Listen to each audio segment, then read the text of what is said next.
All right. Let me go ahead and get us going.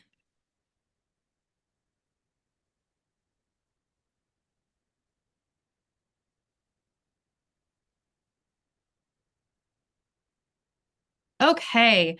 Good morning again. Thank you for your patience as we got settled. And thank you for joining us for our quarterly seminar presentation for the Great Lakes Rural Opioid Technical Assistance Regional Center, funded by SAMHSA. I'm Kelly Cabral. I'm a project director for the Ohio Youth Resilience Collaborative at Ohio State University. Just a couple things here. Introduction to our grant, tapping into cooperative extension's strong commitment to healthy individuals, families, and communities. We aim to address opioid and substance use in rural communities across Illinois, Indiana, Michigan, Minnesota, Ohio, and Wisconsin. We aim to leverage our deep local ties in rural communities to provide technical assistance in the prevention, intervention, and recovery practices of opioid and related substance use disorders. Our goal is not only to provide educational opportunities, but also to build a toolkit for community resiliency. We invite all participants to send us a resource or a tool related to today's topic if you feel inspired. We will disseminate a toolkit after the seminar so that we all may become better practitioners with wider and deeper resources at the ready. We are continuing to build on the learning from prior seminars, and we will continue to weave themes of prevention, community resilience, and hope in our future seminars. Just a brief word here, that words are really important. ROTA-RC promotes the use of affirming person-first language when discussing behavioral health disorders. Non-stigmatizing, recovery-oriented language can help reduce negative bias and promote successful engagement in treatment and recovery. And with that, for today's session, we're going to be hearing from two speakers to help us better understand mental health among farmer populations. Our first speaker today, Ted Matthews, is a mental health practitioner with over 30 years of experience in counseling in rural areas. His focus for the past 2 decades has been farmer mental health support. He has been the director of mental health services during 5 natural disasters. Welcome, Ted. Thank you. Can you hear me? We can hear you. Awesome, awesome. Do you mind to just start off now, or? All right, good. Wait a minute. We can't see you, Ted. Do you have your video? Are you able to show your video? Should be. Not everyone wants to see me, but I'll see. There we go. There, we can see you now. Good. Well, good morning, everyone. I have been doing this for a very long time, and I'll be honest with you, I worked in a hospital for about 10 years. And as a psychologist in a hospital, the amount of paperwork for insurance companies and so on was overwhelming to me. So I started working for FEMA, and it turned out to be a really good idea for me because, for one, the paperwork was a lot less, and for two, I got to see a lot of people on a lot more levels than simply an hour coming in, and I got to understand the culture of farming for one, and that's been my specialty for about 23 years now.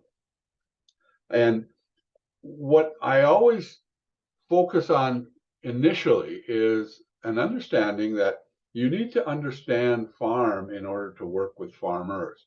You don't have to be a farmer to work with farmers, but you do have to understand their culture. If you don't, you can give them incredibly bad advice. And I say that because I've heard it from a ton of farmers over the years that have.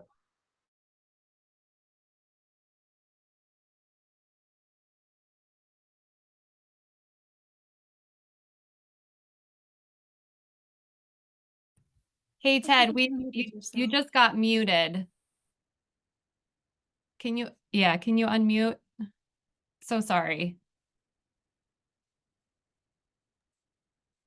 That's too bad because everything I Okay. said was brilliant too. Okay, So you're good now. You're good. anyway, I don't know where I got muted, so I will just repeat a little bit of it. To work with farmers, you need to understand the culture of farming, or you won't be doing them justice. You need to understand, as an example, if you're a dairy farmer, you're crazy. You work 12 hours a day, 7 days a week, and the reason you do it is only for one reason. It's because it's in your blood. It's a part of who you are. And to say, well, you're losing money, why don't you get out? Why don't you look at some other occupation? That's the cruelest thing you can say to a dairy farmer. That it is in their blood, and they do it because it's in their blood. And what you need to do is support them in what they need, and not in your opinion on what a farmer should do when they're losing money and so on. So also you need to understand there's a big difference between one type of farm and another. If you're a crop farmer and you have 1,000 acres and you own that land, the chances are you're going to have a ton of free time, and that's awesome. And if you're a dairy farmer, you have no free time and you're probably losing money. And if you have any kind of, if you have cattle or if you have birds or whatever it is, you're focused on totally different aspects of farming, and farm is not a farm anymore. Up until probably, I don't know, 40, 50 years ago, a typical farm was 400 acres, mom, dad, 5, 6, 7, 8 kids, a few goats, a few pigs, a few chickens. And that is what a family farm looked like. They don't exist anymore. 400 acres now is called a hobby farm. And you are, whatever kind of farm you have depends on all the things that you do with your ag lenders and all those kinds of things. So you need to understand, if you're going to work with farmers, what kind of farm, what is their debt, and getting into all that, that's just fine and dandy. But then you have to get into the personhood of the group. I hear oftentimes farmers are stoic, farmers are introverted, farmers are. If any of you have ever gone into a cafe where it's an all farmer, small town cafe, you can't even hear yourself think. They are not shy. It's just that their focus is on something about farming. So understand that you can be true extroverts or introverts as a farmer, and there is no specific thing. One of the things that I constantly focus on is the suicide rate in farming is way too high. And it's gone down to a small degree, but it's still way too high. And depending on what survey you look at, it's either second or third highest rate of all occupations. And the reasons are, when we're isolated and we get depressed and we're working at home and we keep pulling back further and further and further, the only people that really see us can be just the family. And as the family sees somebody pulling back further and further and further, what do they do with that? Well, oftentimes they do nothing. They just watch it and don't know what to say or what to do. So focusing on what can I do, all of us need to look at what can I do, what part can I play.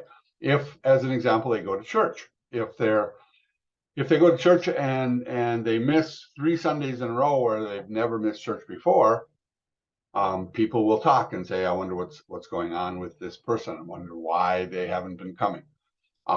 And do nothing. And always remember, if we don't know what to do, we do nothing.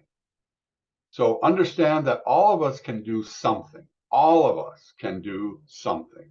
And it might mean telling clergy that you're concerned about a family member. It might be having a family member call the suicide hotline and get information on that. It might mean calling me. Family members, by the way, I have had very few people call me and say they're suicidal. What happens is I'll get a call from the wife, from one of the kids, from a nephew, and they will say, so-and-so is really depressed. I'm really concerned about what he might do to himself. And then they don't know how to get them to the next step. Well, what I always tell them is simple. I say, just say, call whoever, and oftentimes that's me, and call, say, do it for me. Let's call Ted. He knows more about this than I do, rather than get into all the jargon that makes him uncomfortable and so on. In order to have a beginning and a middle, we have to have something that gets them motivated to do it.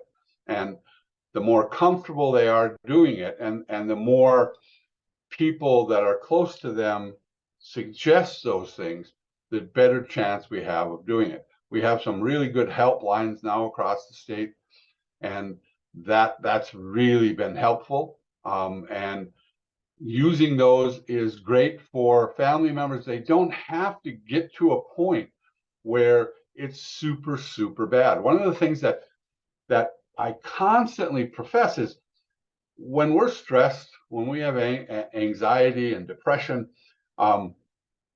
we have this idea that we can still handle it. So why do something? I can still handle it. I can still do it.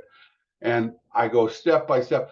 Why do I have to get to a point where I can't handle it anymore before I do something? Because sometimes that's too far. So what I need to do is look at, what can I do to lower my stress now? Not why do I need to wait until I have nothing left, no control left? So that's a very important factor. Something else that you need to look at is, we're all different. So some people, I work with farmers that say, you have good years, you have bad years, things happen, just the way it is, I'm good. And you have other farmers that are worth $30 million and worry every minute of every day because of what could happen, what might happen, what should happen, what shouldn't happen, and they go through that process. We are not clones of each other. As a matter of fact, humans are the most complex thing in the world. Human emotion, to me, there's nothing more complex than human emotion. And we keep trying to dummy that down into, I'm right, I'm wrong, I'm good, I'm bad, I'm happy, I'm sad. We need to look at the whole circle for us. We need to look at, how do I feel and what's going on with me, not how should I feel? How do other people feel? How do other people handle this? I can't, if it was that simple, then I want somebody that's listening to this to tell me why then there are 100,000 books written on stress, anxiety, and depression. So if all we have to do is define it, why do we need one book then? We are far more complex than that. And we keep dummying that down, and we need to broaden that out. Understand that my stress, my anxiety is mine, and how I have to deal with that and how I have to look at that is personal. I look at things like, simple things like introverts, extroverts. Everybody understands what an introvert is and what an extrovert is. But most people don't understand how that affects the personality and how it affects communication in relationships. If I'm introverted, I don't want to talk. And if I have to talk, I would just as soon do it in 8 words. And if I'm extroverted, I want to talk, and I would just as soon say it in 5,000 words. So that alone, if I'm introverted and I'm hearing somebody talk, do you think I'm listening? So we need to understand those differences, and by understanding those differences, we can learn how to listen. How does a person listen when they don't get the other person? By understanding that they're not supposed to get them, they're supposed to hear them. We go into this concept of of understanding without saying, I understand me, but I don't understand you, and I need to hear you. And what we do when we communicate is we begin to talk, and as we're talking, we hear something that we think we can respond to. So we stop listening that moment, and we're waiting for them to take a breath so we can spew forth that great wisdom about what we've heard them say. What we need to do is hear them all the way through. Listen to everything they have to say. Let them finish. And when they stop, say, is that it? Are you done? And then ask them, what would they like from you? Would you like me to tell you what I heard, what I think? What would you like from me? And communication needs to come from hearing first. We have this great concept of communication being you talk, I talk. It needs to be you listen, I listen. And if I don't listen, nothing good is going to happen. When we communicate, if we have major differences, it's because we're different people. And the number one thing in relationships is not being compatible and I like the same things and you like the same things. That is not it. Number one is respect. If you don't respect the person you're talking to, don't bother. If you don't respect the person, it doesn't matter what happens after that. You're not going to listen. You're not going to have a good relationship. So respect is the key. My wife taught English forever. And her true belief is why say in 5 words what you can say in 5,000? So does that drive me crazy sometimes? Yes. When she calls me and I am listening to her talk, and then she says, and I get another call, so I say, I've got to go. She can't say, okay. It is not possible for her to just say, okay. She's got to say, oh, I'm really sorry, I shouldn't have called, because she can't do it. Now, I could say, why do you do that? You have to stop doing that. That she can't. It is not in her. So I have to say bye and hang up on her. Now, she understands that. I understand that. It's a difference between the two of us. And it's okay because I understand that that is how she communicates. And if she doesn't communicate that way, she doesn't know how to communicate. She needs to do it that way. So I have to accept that. In farming and in rural communities, communication on farms used to be so simple. It was basic. What did the woman do for 5,000 years? She raised little farmers and she did everything inside the home. What do they do now? Now they work off the farm. Now they do farming because what weighs more than 50 pounds on a farm anymore? So the roles are changing drastically and the need to communicate then becomes far more important. And yet we have far less time. Women, if they work off the farm, oftentimes they work for the wrong reasons. The wrong reasons being pay down the debt, pay the insurance, but they're not happy doing it. They're doing it to help the farm. And so what happens then when they come home? They come home and what's the topic? The farm. What about her?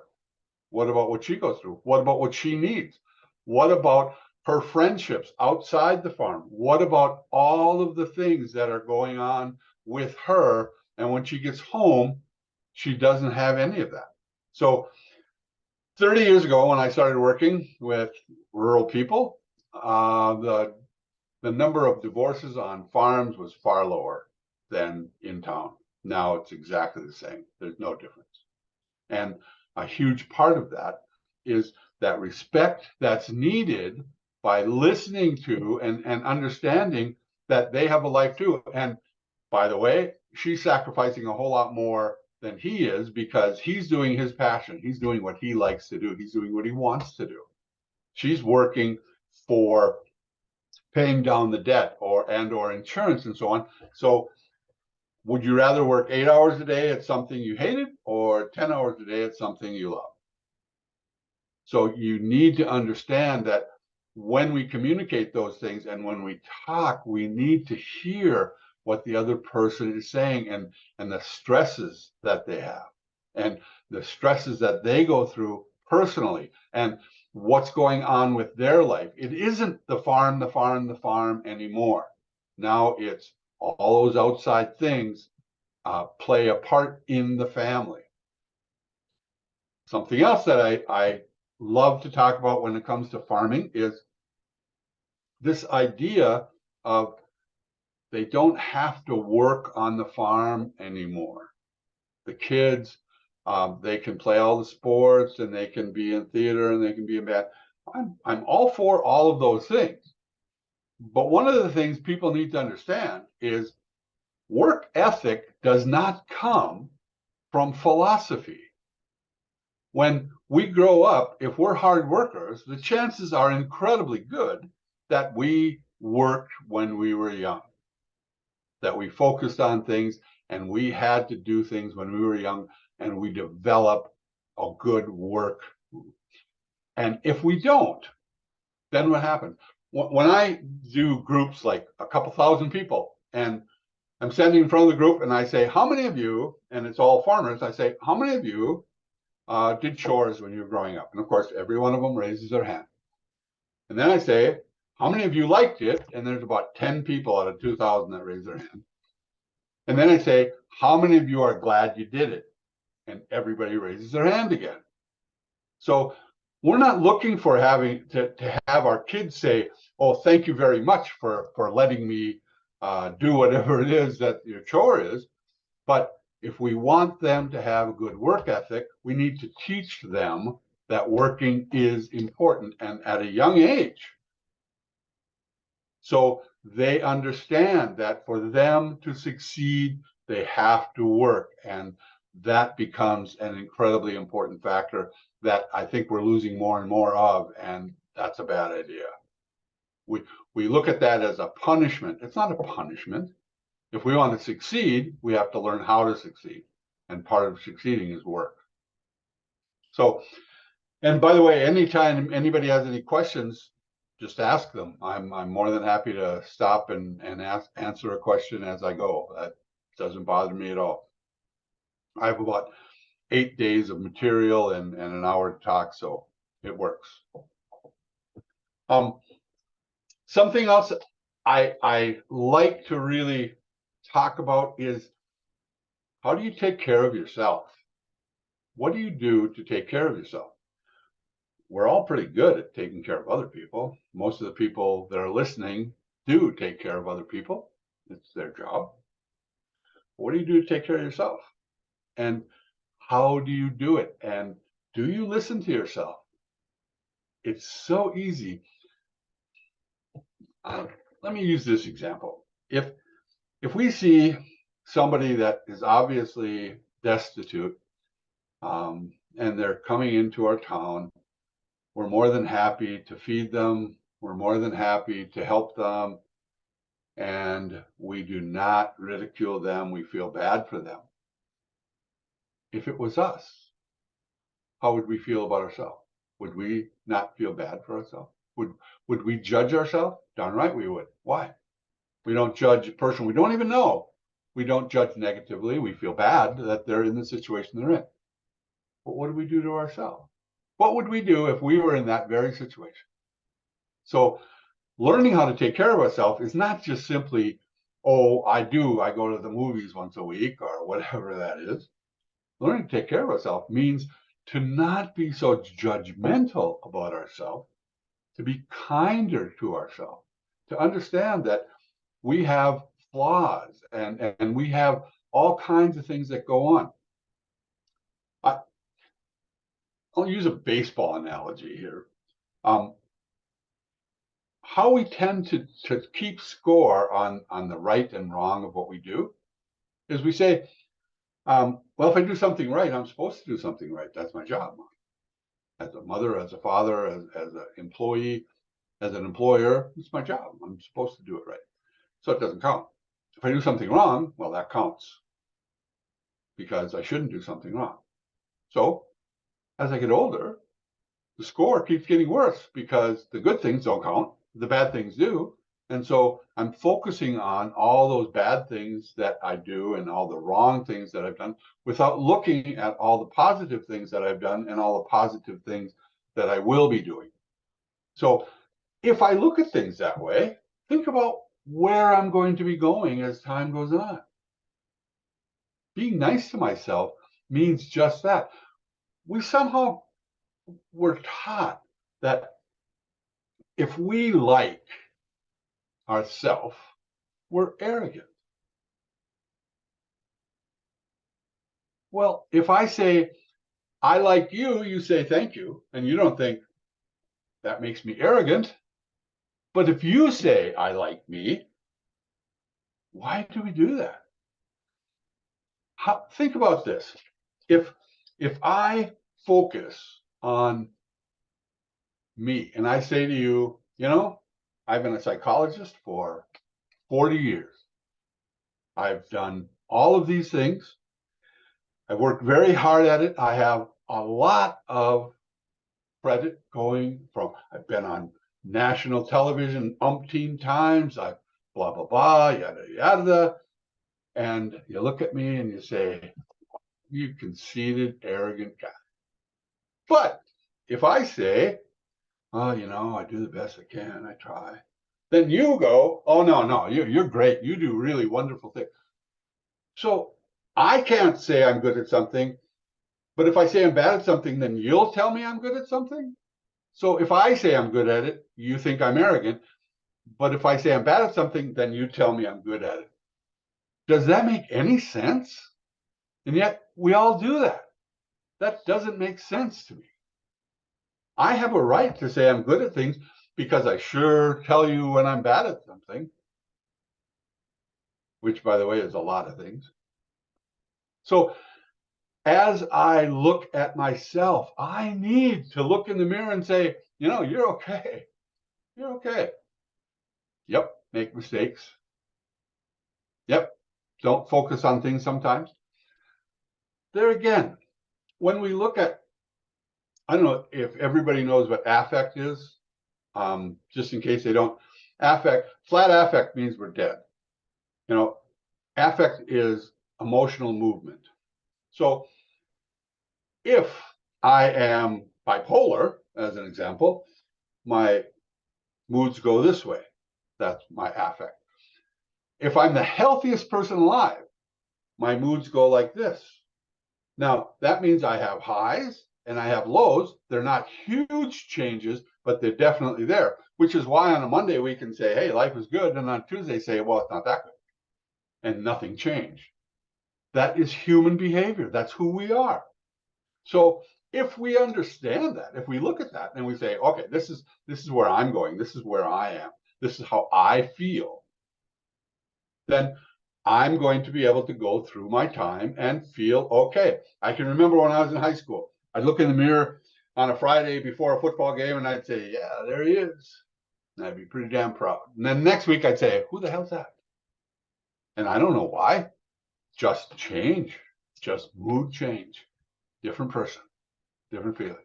So I need to make sure I understand that. I need to make sure I focus on those things. And as I do that and I get to know myself better and I'm kinder to myself, I'm going to be a better person.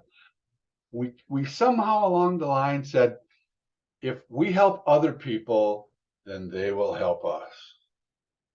It's the opposite. If I take care of myself, I have the ability to take care of other people. If I don't take care of myself, how am I supposed to take care of anybody else? So the nicer I am to myself, the better, the more ability I have to help other people. So remember, taking care of yourself is crucial. I also want to talk a little bit about just general energy. All of us have energy, but how much of it? And we waste a lot of energy on things that we have no control over. I wish this would happen. I don't know why this is happening. I'm frustrated with blah, blah, blah, and on and on and on and on and on. And when I do that, where's the energy left to do the things that I have power over?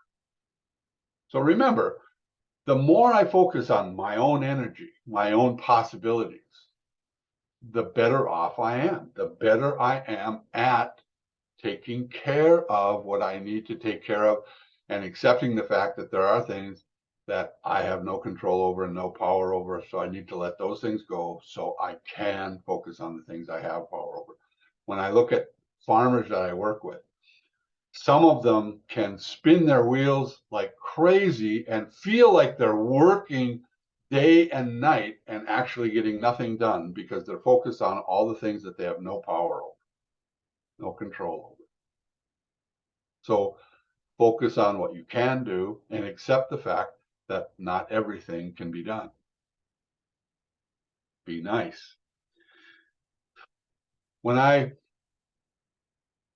go in front of large audiences and I ask them a question, be nice, what does that mean to you? What happens is people will say things like, well, I am nice. And in all the years that I've done that, I've never heard one person say, be nice to myself. Not one. They say, oh, okay, I know I need to be nicer. I am nice. All those kinds of things. Never heard one person say, be nice to myself. Finish that sentence with be nice to myself. Never. Why not? So taking care of myself means being nice to myself and working on being nicer to myself so I can get more accomplished, so I can be happier. Happiness is something that people talk about all the time and can't be defined. Why am I happy? Why am I sad? How do I define that? Happy is a word that, when I talk about families and what their happiness is, they always look at me funny because that word happy is, am I supposed to be giddy? Am I supposed to be jumping up and down for joy? Am I supposed to be doing this? Am I supposed to be that? Happiness is something that I feel. And happiness is something that I would really enjoy sharing with people, and especially with family members. Communication in families now is far more important. And farm communication and families has changed so drastically that they need to learn things that they never had to learn. The biggest change in farming over the last 5,000 years is women. Because forever women had their same role over and over and over. Now they do something that never was done before. Why could dad go out and buy a brand new tractor and bring it home and have his wife say nothing? Because she didn't have a clue what it was for, what it cost, why you'd need it.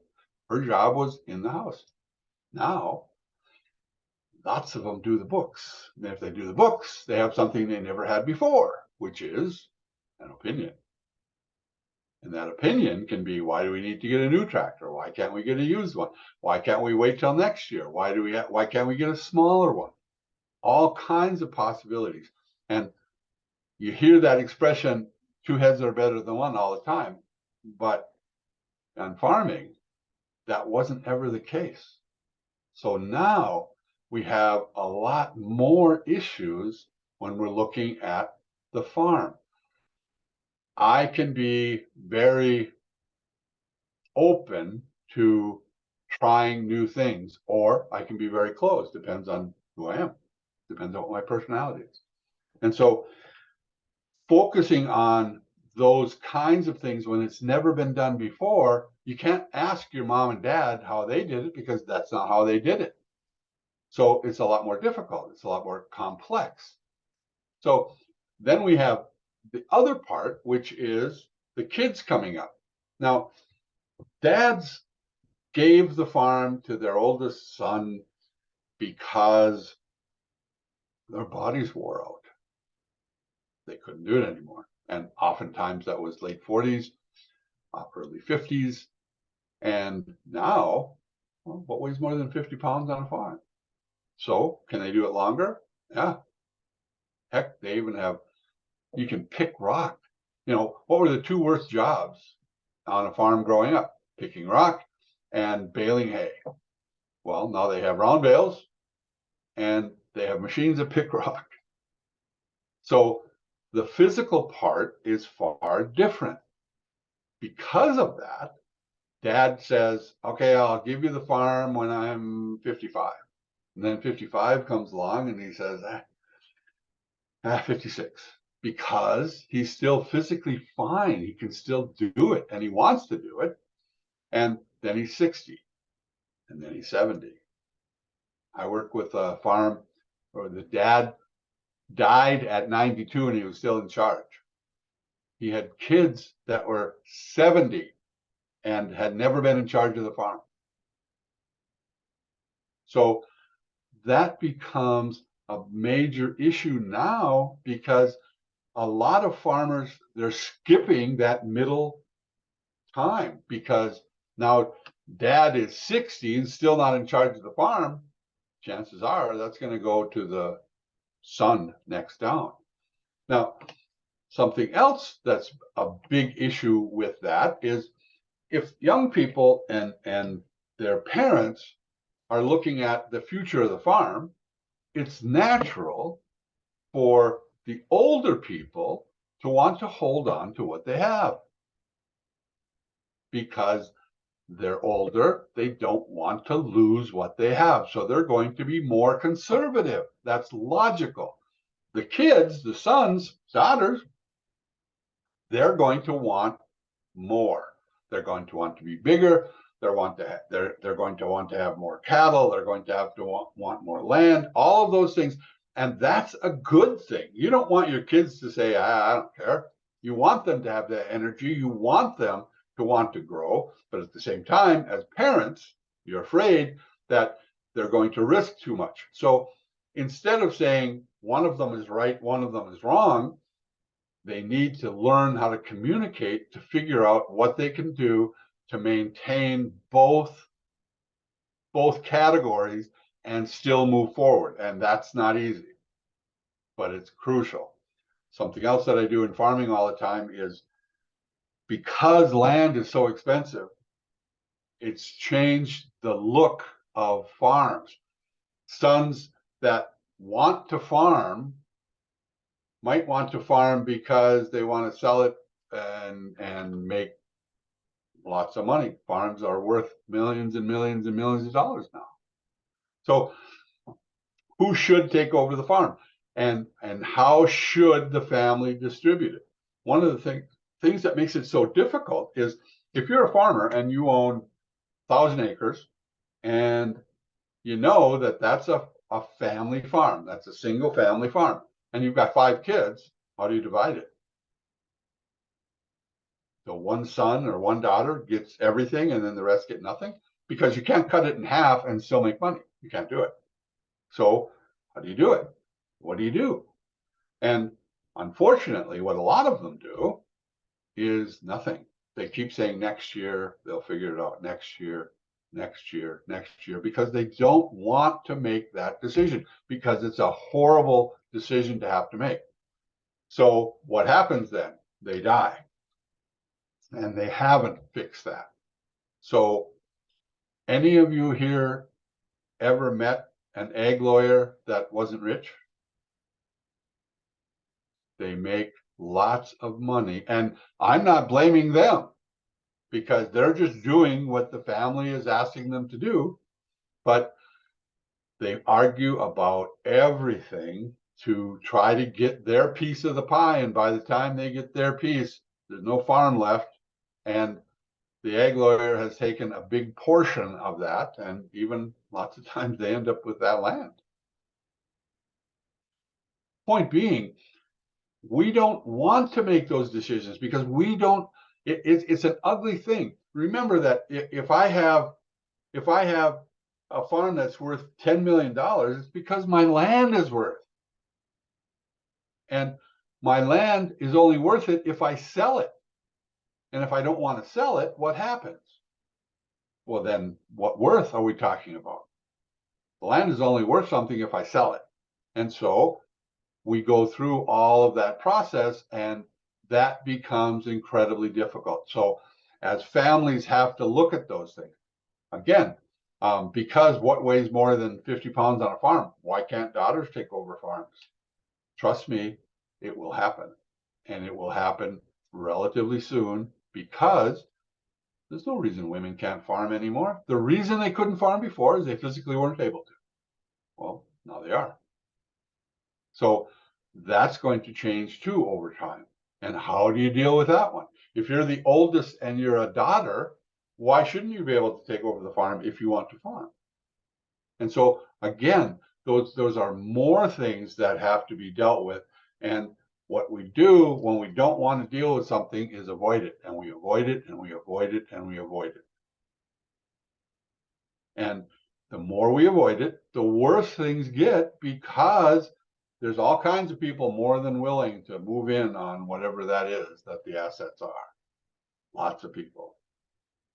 So learning how to do the best we can and making those decisions, always remember, if I own the farm and I don't make the decision as to how it's going to go in front of me, somebody else will, and I guarantee you it won't be what you want.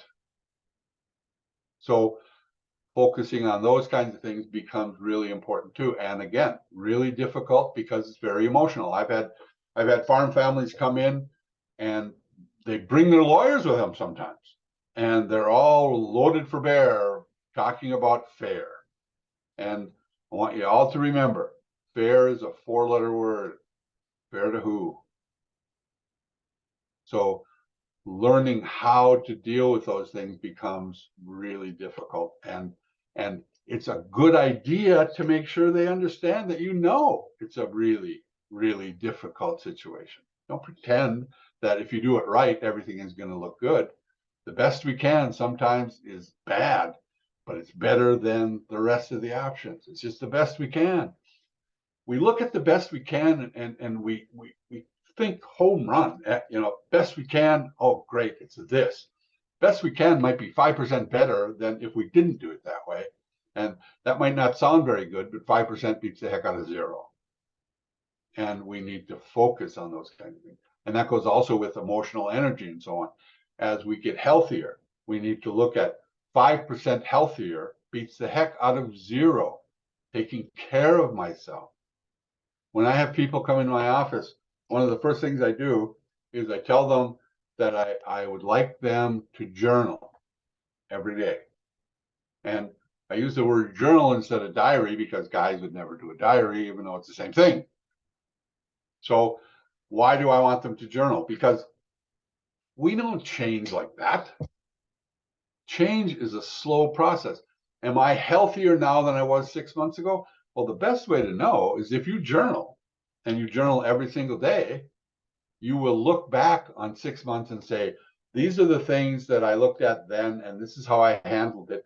And now 6 months later, I'm handling it better.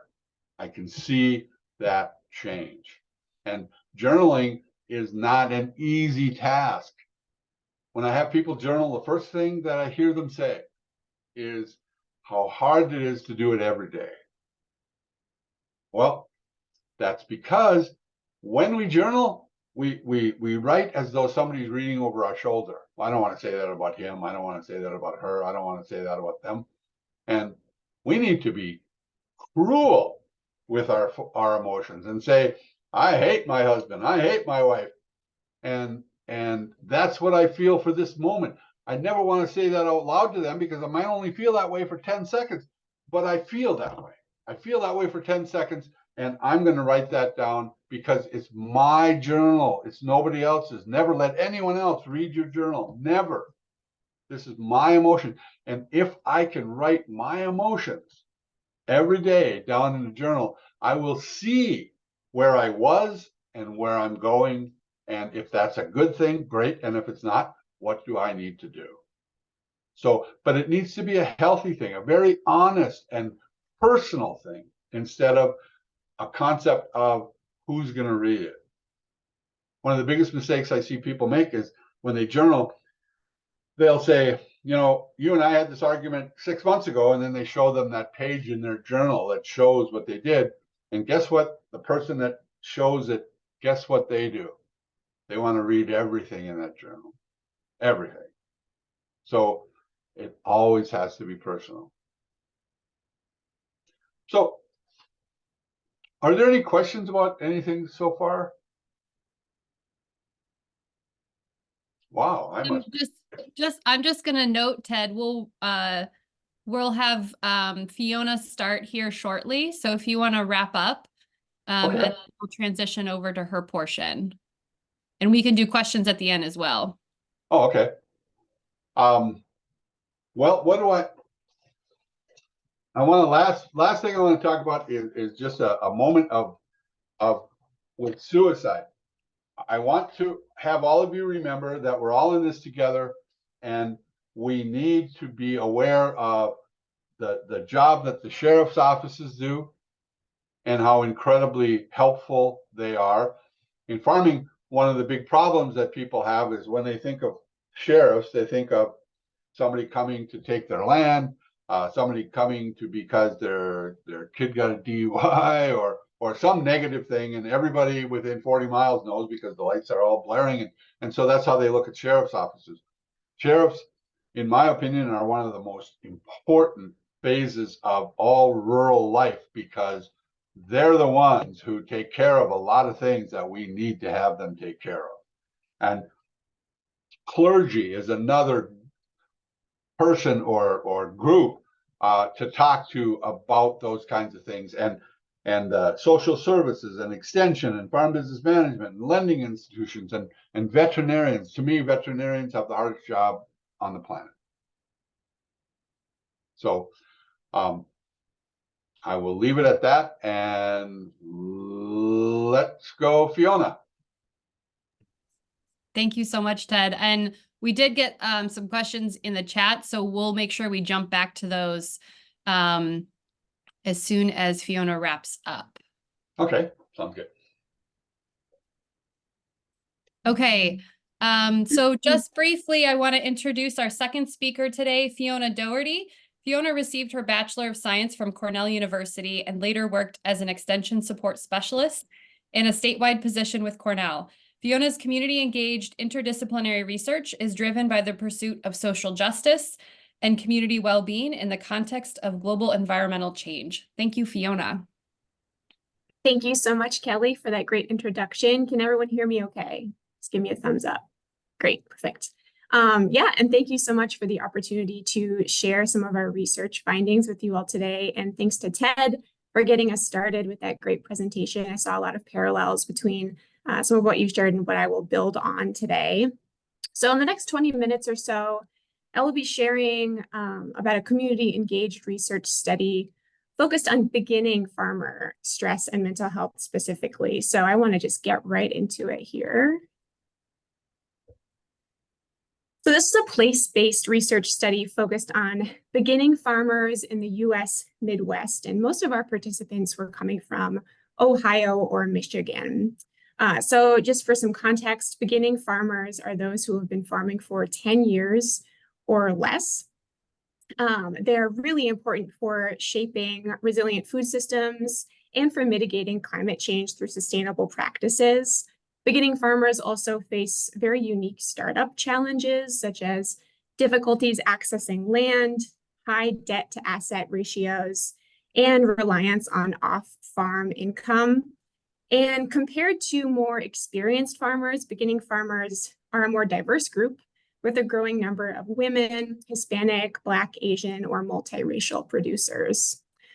So this research study was done in partner with OFA, the Ohio Ecological Food and Farm Association based here in Columbus. They serve farmers throughout the Midwest, and this all started over a cup of coffee. OFA was expressing concern around the amount of burnout and stress among the beginning farmers that they serve specifically. So we were able to get some funding from North Central SARE and from OSU Outreach and Engagement to do this study. And so, as Ted shared, there's a lot of research and reports that show a high level of depression, anxiety, and suicide among US farmers. But there's very minimal literature focused on the experiences of beginning farmers' well-being specifically. Also, few farm stress and farm mental health research studies embrace equity and justice lenses. So those research gaps really informed our study aims to understand Midwestern beginning farmers' stressors, stress coping strategies, and barriers to stress management. And just to take a quick step back to the big so what question, right? So what? Why should we care? Well, farm stress is linked to suicidal behavior. It's linked to farm exit or quitting. It's linked to family farm distress, poor animal welfare, and also decreased motivation to adopt sustainable agriculture practices. So several reasons why we should care.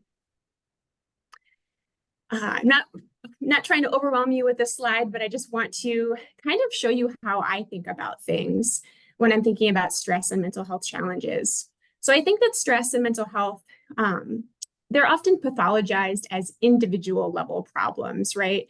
But I think it's really important to acknowledge that we are all embedded in systems that affect our health. So this is the socio-ecological model, and it does a really great job framing how mental health and well-being are impacted by individual level, relationships, community level, and policy level factors. And similar to this model, in our research study, we adopted a systems level approach to really understand farmer stress. And I think the historical context is another layer of a systems level to understand, right, how that comes into play.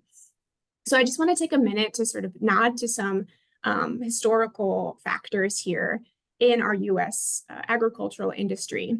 So the agricultural industry is built on generations of systemic oppression and the exploitation of marginalized groups, as well as the exclusion of certain groups. So some examples: land theft from indigenous groups, the transatlantic slave trade, institutional racism and sexism against Black, Latin, and women farmers. There are several civil rights lawsuits against the USDA for discrimination, and discriminatory lending practices and lack of legal representation for marginalized groups.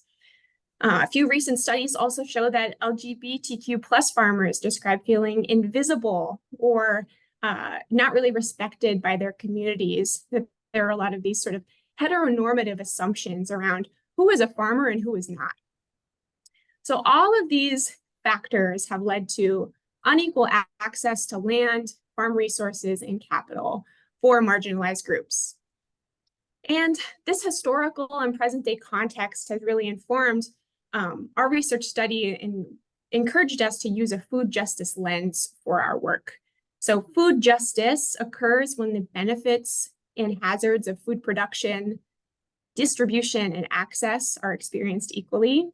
And our research was guided by these 4 pillars. And just to summarize these 4 pillars, using a food justice lens, we can understand and address structural oppression and exploitation that impacts the well-being of food system workers, and embrace an intersectional lens. So thinking about overlapping factors of class, gender identity, and race, and how those factors impact stress and well-being. So just a quick snapshot of some of the methods that we took in this study before I move on to the best part, the results, right? So this is a community engaged research project, and we used mixed methods, meaning that we used a survey and interviews.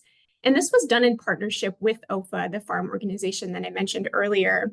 And we worked with OFA and 3 beginning farmers every step of the way of this research project, from co-creating research questions to seeking grant funding together to later writing up our research results for dissemination. So starting in October of 2020, we administered an online survey with measures around farm stress, anxiety, and depression, and food security. We recruited participants through OFA's beginning farmer contact list. We then analyzed that survey data, and some of our initial findings encouraged us to then develop a semi-structured interview guide so we could dive more deeply into some of the areas that we were curious about. So we then conducted 20 semi-structured interviews in April of 2021, analyzed that data, member checked with OFA and key informants, which is just a way to say, hey, these were some of our findings. What do you think about these? Do they resonate with you? And then we've been since disseminating our results, and I'll share some more information towards the end about where you can read more. All right, let's get to the good stuff, right? The results. So let's start with the survey results. So on the left side of the screen, you can see that we had about 40% of our participants for the survey were male, about half were female, and about 10% identified as non-binary or transgender. And then about 92%, so the majority of respondents for the survey were white individuals. And 75% of these folks were first-generation farmers, which I think is a key thing to take away.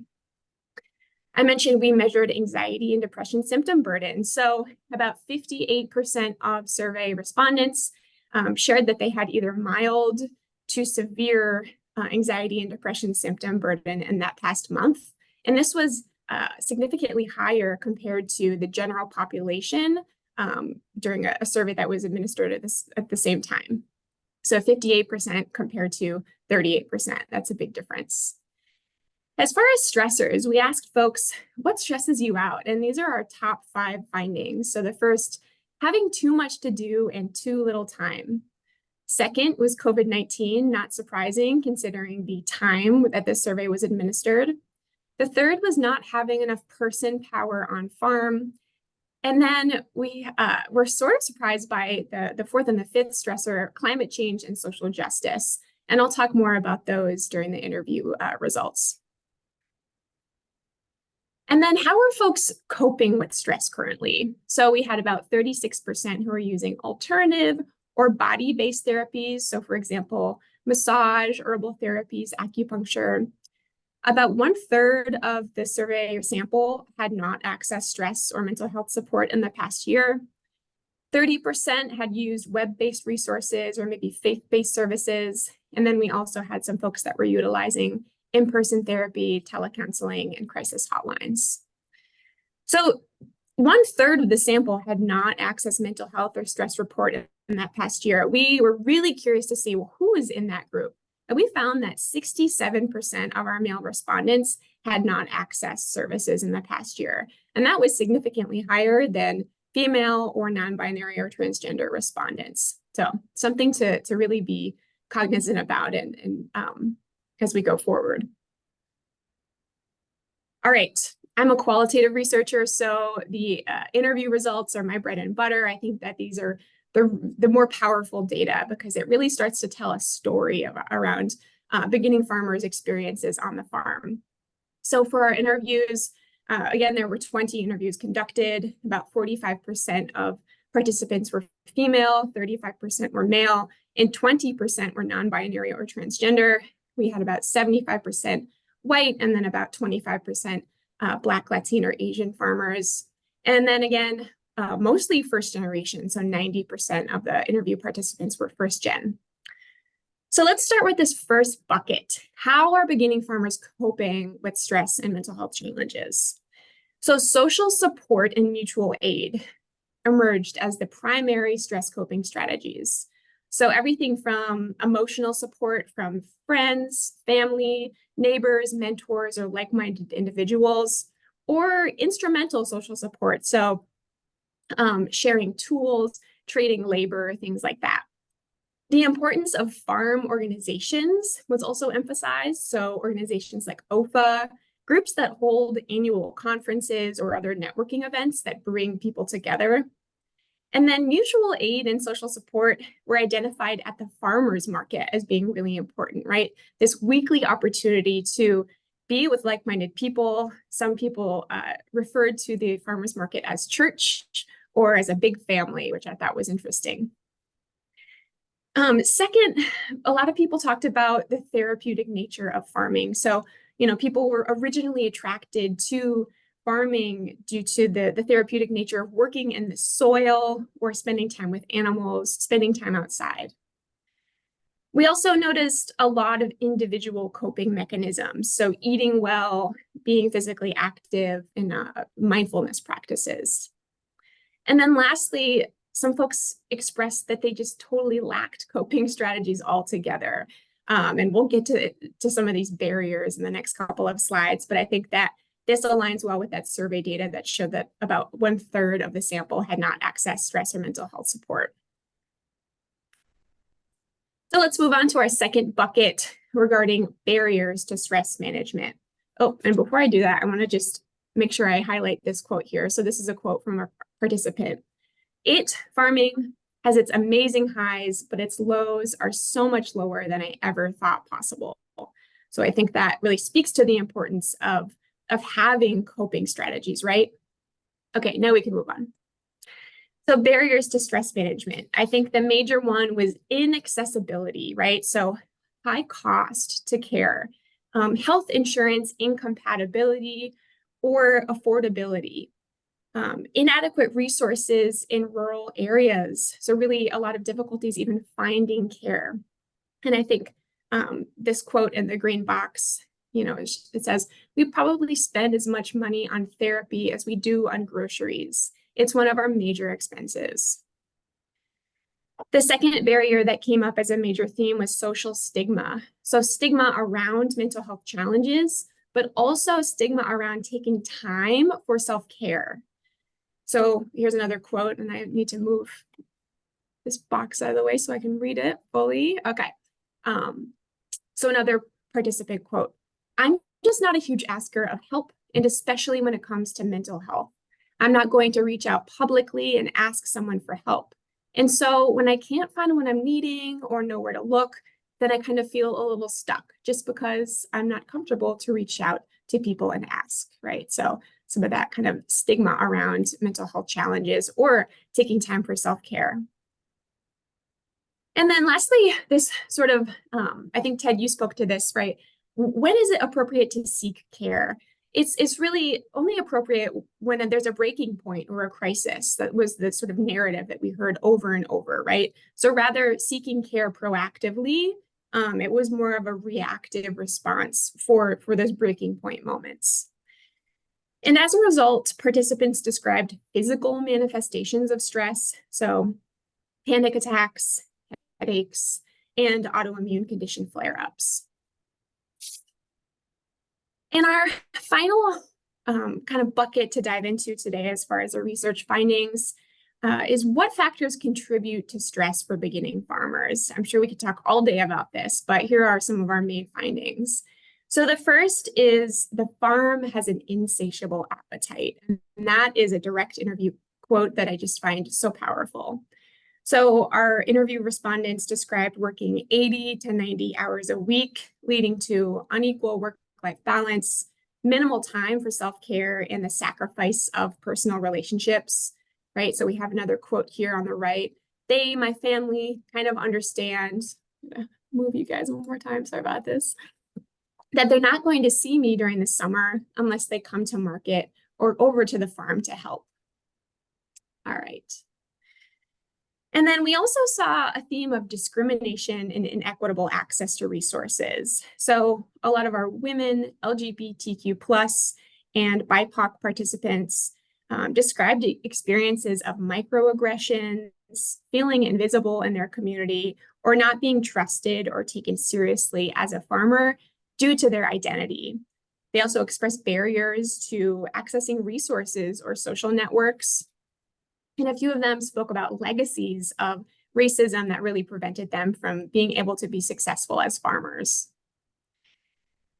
And lastly, or number 3, I guess, a lot of folks articulated these gaps in social support. So social isolation and loneliness were frequently mentioned, especially in rural areas, right, with that geographic isolation factor at play. Folks also described feelings of alienation, right? Just being undervalued as a farmer or feeling like farming was not respected as a career. So we have that second quote in the brown box. We farmers are taken for granted. The work that is done is not valued by society. Farmers aren't expected to have a social life was another quote. And then lastly, our other sort of factor that contributes to stress, we dove more deeply into the social justice and climate change factors. So let's start with social justice. So for some, this was not a source of stress, but for others it was, but for different reasons. So for some, social justice was a stressor because they felt like their locally produced food was not equally accessible to everyone, right? So they really were mostly selling to an affluent customer base. Some described stress from farming land that was stolen from Indigenous people. And some described stress due to a desire to really increase diversity among the farming population. And then for those who were concerned about social justice, many expressed feelings of helplessness or frustration about having insufficient time to address social justice causes. And then lastly, let's move on to the climate change as a stressor. So a lot of interviewees identified unpredictable weather as a source of stress, but maybe didn't identify climate change specifically, which is interesting. And then for those who did identify climate change specifically, some said, they weren't really concerned or thought it might be a good thing for farming, but others described it as a major, major stressor and a mental health impact. So we have this final quote here. Climate change is very serious. I feel like the planet is dying. Sometimes you can forget, but it is never far. So I just shared a ton with you in a short amount of time. I want to take just a couple minutes to summarize some of our key findings and some implications for practice, policy, and also future research. So our sample included small to medium-sized farms. A lot of them were ecologically oriented beginning farmers who experienced multi-layered and complex experiences of stress and mental health challenges. We found high levels of anxiety and depression symptom burden in our sample, and participants reported struggling with work-life imbalance, social isolation, and financial strain. Social support was identified as a key coping strategy, while gaps in social support were mentioned as major stressors. So a very interesting paradox there. Healthcare costs and accessibility were a persistent challenge, especially for those in rural areas, which I think points to the need for advocacy around comprehensive health insurance and funding for rural programming. We found that the cultural norms of rugged individualism prevented some participants from seeking help due to social stigma or sort of waiting for a crisis or a breaking point before taking action. So I think this points to the need for more proactive approaches rather than reactive approaches. And we need initiatives to lessen the social stigma around seeking stress care and mental health support. And I think some of that starts here, like conversations today, right? Just talking about these challenges and making them normal. We also found unique stressors among women, LGBTQ+, and BIPOC farmer participants due to gender norms, microaggressions, and discrimination. And I think this points to the need for staff training and farmer materials to be inclusive of non-cisgender or non-heterosexual farmers, right? They are out there. And I think we also really need to invite the perspectives of women, LGBTQ+, and BIPOC farmers in decision-making, right? Center their voices at the USDA in extension and funder decision-making. And then I'd like to make a direct connection to the Farm Bill too. So I think that these solutions need to be approached at multiple system levels, including legislation that bolsters farmer well-being. So conversations for the next Farm Bill continue. We really must advocate for a more equitable Farm Bill that addresses systems level disparities. And this looks like, increased government support for beginning farmers, but also for farmers from marginalized groups. And then just lastly, implications for future research. I think that those stressors of social justice and climate change could be unpacked further. And that's something that I'm really curious about investigating. So, all right, covered a lot in a short amount of time. Consider this presentation sort of a SparkNote version of our research article. If you're interested in reading the full research article, it's available in the Journal of Agriculture and Food Systems and Community Development.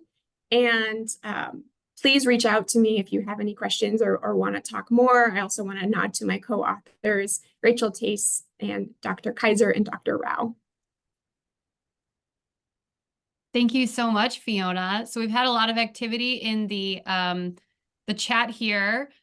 Our presentation does wrap up around 12:15. If folks want to hang out and answer questions and have more of a conversation, we can do that. So I'll just start off with the first question that popped up. How can we break the stigma of mental health in the farming community?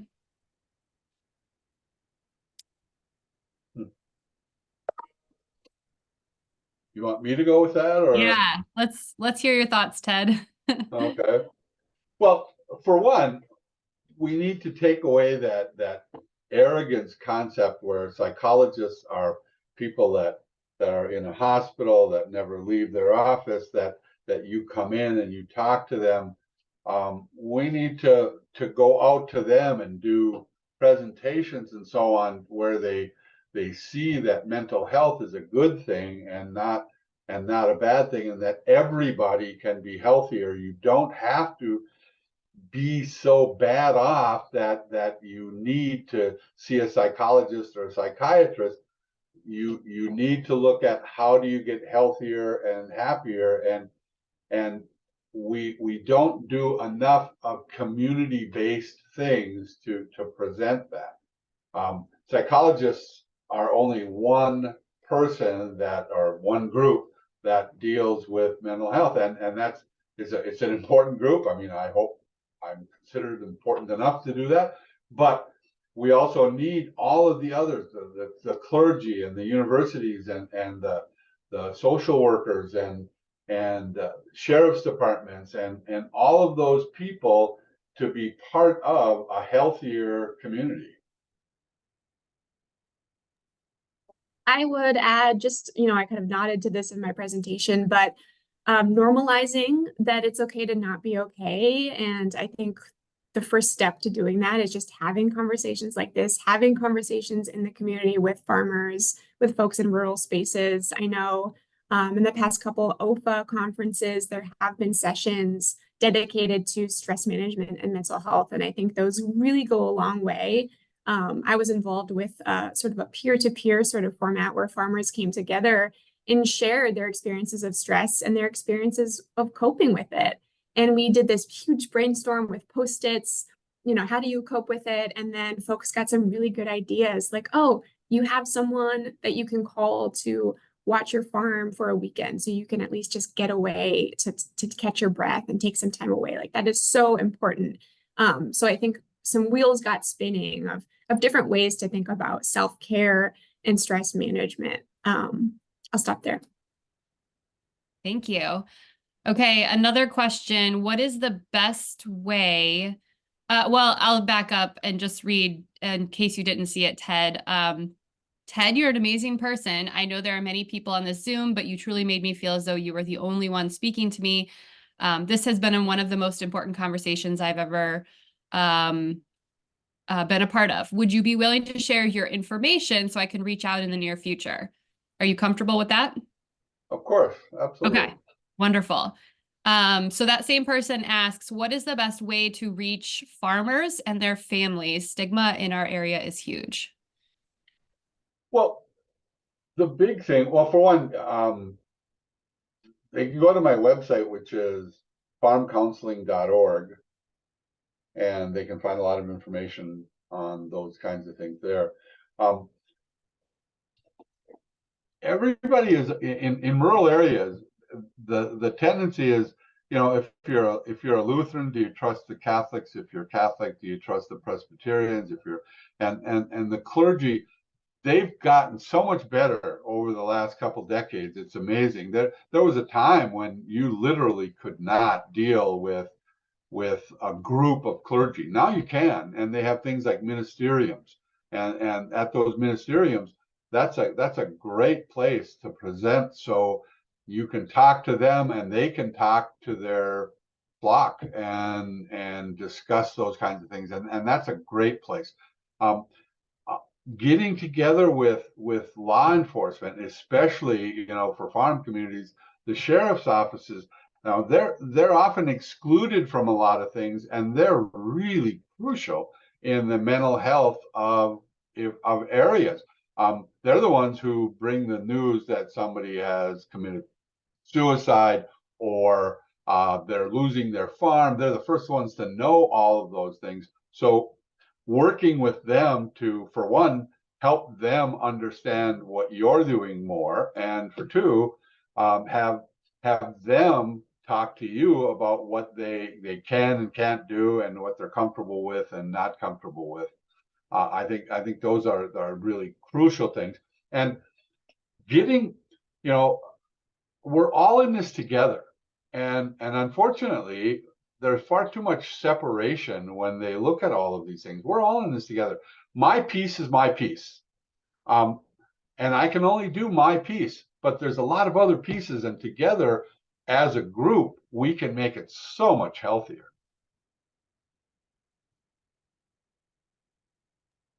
I'll add on, just thinking about all the different points of contact, right? Whether it's a veterinarian, whether it is 4-H. So how can we increase mental health literacy around groups who are frequently engaging with farmers and farm families, right? So I think here in Ohio, our OSU Extension has really done a beautiful job with this program called Farm Stress Certified. So you can tune into these webinars to really increase your own mental health literacy around warning signs and support strategies. So how do we open that up to a wider audience that includes folks that are interacting with farmers day to day? Like I said, veterinarians, 4-H leaders, and others.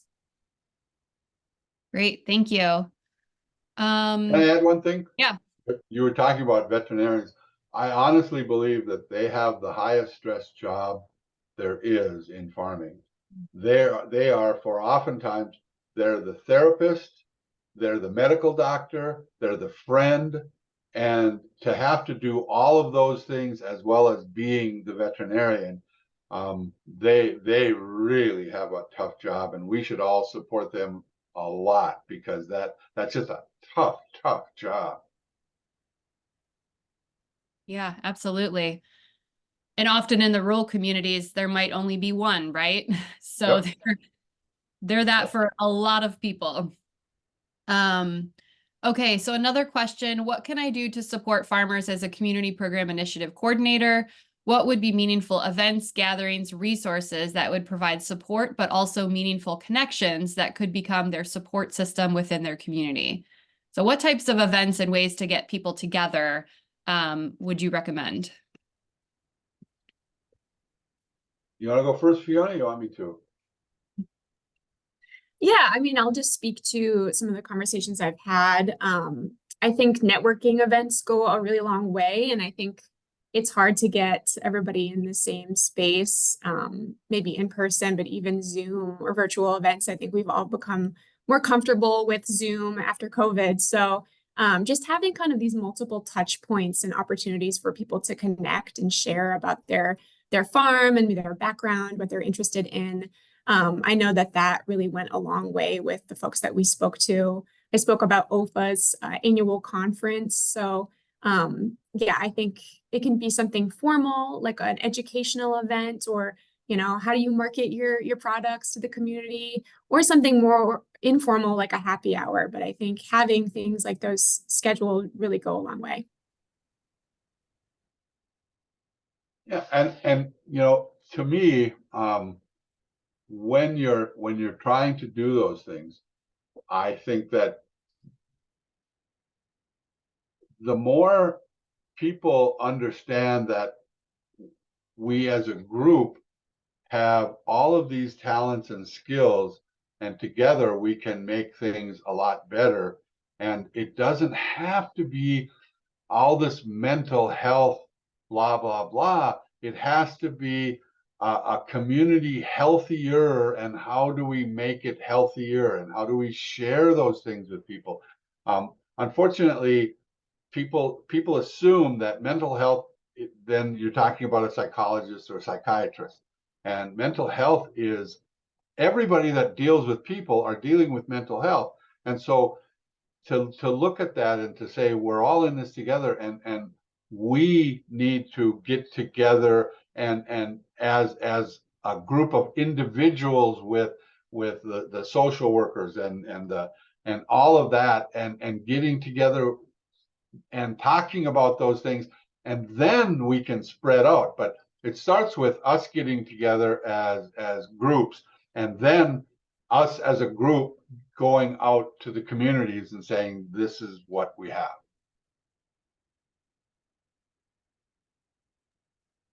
Awesome. Thank you. So I think that wraps up most of the questions from the group here.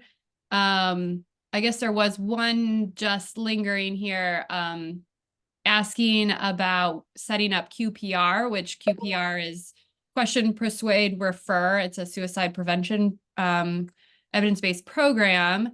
So they're working on setting that up for their ag communities in their area, but worried that people will not want to go due to it being about mental health. So I guess maybe a question around that is like, do you have any thoughts or ideas about messaging so that we can help, one, address these issues by reducing stigma, but also reach the populations that we know are in such high need? Well, first of all, by telling everyone that it is mental health and not mental illness. And one of the problems is the stigma of when you hear mental health, you think mental illness, and you need to think mental health.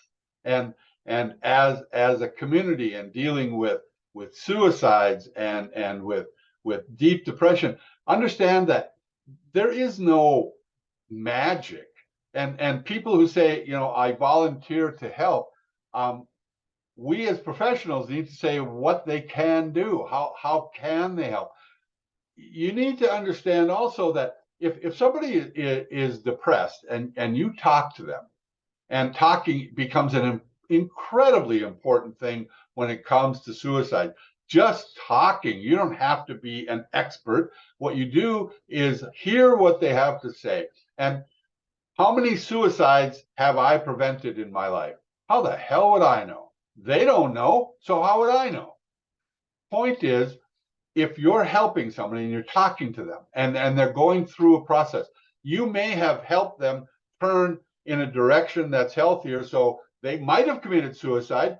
They don't know they would have, and you don't know they would have, but it might have turned them in a direction to be healthier and not go in to that dark place. So when we're working with people, we need to understand that there's no answer to that, but the more we work at that, the more we understand that communicating, just being a friend, just listening to the problems that they have is a huge factor. And you could be preventing things down the road. And not only for that person, but the people in their community, the people in their family, and you teach them, they teach other people. This is not mental health, psychologists, psychiatrists fixing. This is a community-based operation. And I think the only thing I'll add just quickly is, are there opportunities for us to build in some of these programs into existing programming? So for example, I was a part of OVA's beginning farmer preparation training, and we dedicated an entire session to stress and stress management and mental health literacy. So you know, we kind of snuck that in, right? Folks were tuning in to learn how to make a farm plan and how to make a marketing plan, but then we integrated the mental health piece. And I think that is a really important part of this more holistic preparation. So are there opportunities locally for you, you know, to integrate some of this, even if it's a 10-minute session, into some programming that already exists? Yeah, absolutely. Okay, one last question just came through, and then we'll kind of wrap up. If a suicide has been completed in a farming family, do you have materials that can be shared with the surviving family members? Well, I work with the surviving family members, and when I work with them, you know, you need to, when people are truly distraught and, you know, you give them literature, the chances of them reading it are pretty small. However, if you talk to them and you you help them process. And what's important is that you get them to understand that they're not supposed to be okay. They're not supposed to feel okay. They're not supposed to be fixed by this, that they will be holding on to this for the rest of their life. And how we deal with it is what counts, and not how do we not feel all of that pain. We are going to feel that pain if it's a family member and they committed suicide. We are going to feel that pain. And one of the things, by the way, before I forget to say this, one of the things that I always emphasize is I tell people, when people are contemplating suicide, what I want them to hear is, would you want your spouse or one of your children to commit suicide? Would you want that? Would you be okay with that? Because oftentimes what I hear from people who have attempted suicide is that they wish that at that time they believed that the family would be better off, that maybe the finances on the farm would be better, whatever. And so what I focus on with that is, I say, would you be better off if your wife killed herself? Because you might make, she has insurance. Would you be better off if one of your kids do? You have to feed one less. Would that help you? And of course the answer is no. And so they need to understand, when they're going through that depression, that the people around them are not on board with them passing away. They do not feel that way.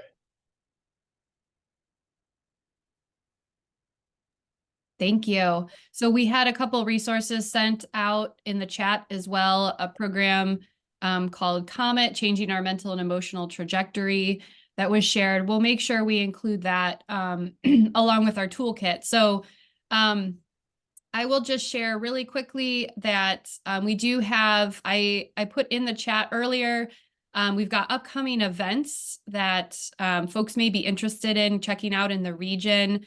And we'd love to see you at some of those. Most of them are virtual. So they're open to folks no matter where you are. You can join our mailing list. I've got an email up there for that as well. And then for folks who are still with us, we will send this out as well, but there is a brief survey. If you could complete that link, that would be much appreciated. So thank you very much to both of our speakers today. This has been a very, very fruitful conversation. And I would just like to throw out that in the future, I think we'll try to continue diving deeper into some of these, some of the populations that we're discussing and some of the related stressors that they're dealing with, so that we can continue to kind of build on the work that we are sharing here today. So thank you so much for being part of that. All right. Have a good one, everyone. Thank you so much. Take care, everyone. You too. Take care.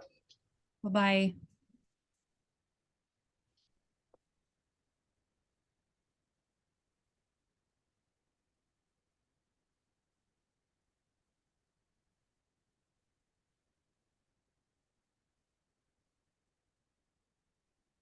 That go okay, Kelly?